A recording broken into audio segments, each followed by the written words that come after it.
edition of 321 on RedBullIndianapolisGP.com. I'm your host, Jana Strange. On today's installment of 321, we clean out the vault with Donald Davidson's trip through the IMS Hall of Fame Museum.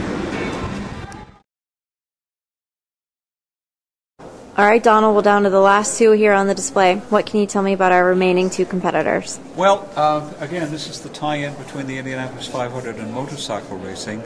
And virtually everybody that we've got here was a motorcycle racer that became a 500 driver. And we've got one up here that went the other way around. This is Bill Cummings at the top here, who ran every 500 from 1930 to 1938. And he was from Indianapolis, very popular, and he won the 1934 500. Now, as a young man, he'd been a motorcyclist because he was a messenger boy. Okay. And so I think he rode for Western Union or somebody like that, and then also, for delivery companies. And so his forte was to deliver in a hurry, and then he got into antics. I think he rode his motorcycle up and down the steps at the War Memorial on the Circle one time, I think. But anyway, this is a shot of him in the pit area, or in the garage area in 1934. But in 1937 was the very first Daytona 200 on the sands of Daytona Beach. They'd go north on the sand, and then they'd make a left turn, and then up onto the road, and then right down the road, and then back down onto the sand again. And in 1937, he rode in that event, and he'd already, he was already a past 500 winner, and there was 86 bikes started, and he finished 27th, and then which is the only time he rode in that event. And then in May, then he was on the pole at Indianapolis again.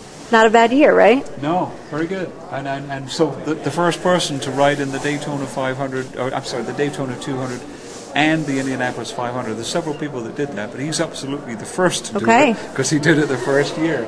Anyway, we come down a little bit further here, and I've had a lot of fun with this one. This motorcyclist right here, and I don't know if you've given the secret away by showing the name yet, but a trivia question I had for a lot of people was in 1972 and 1973, there were two drivers in the 500 who had previously ridden in the Daytona 200 motorcycle race, and Joe Leonard is one, but who's the other? And very few people would get it. Some would, and it is Sweet Savage, who a lot of people remember as a 500 driver, but they didn't know he was a motorcycle racer.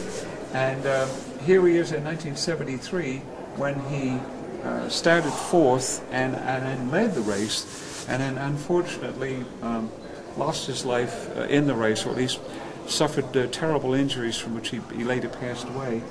And one of the most intense people I think I've ever met. And but anyway, he rode in the Daytona 200 twice, and he was 11th in 1966. And in 1968, by which time he was starting into motor racing, car racing, as a protege of Dan Gurney. And so in 1968, he ran some Trans Am races, and he was also part of the Evel Knievel motorcycle stunt show troupe, appearing at Ascot Park in California and other places, just doing stunts. So he was part of that troupe. So he did a little bit of everything, in other words. Yes, he was quite a person. All right. Thank you very much, Donald. Okay.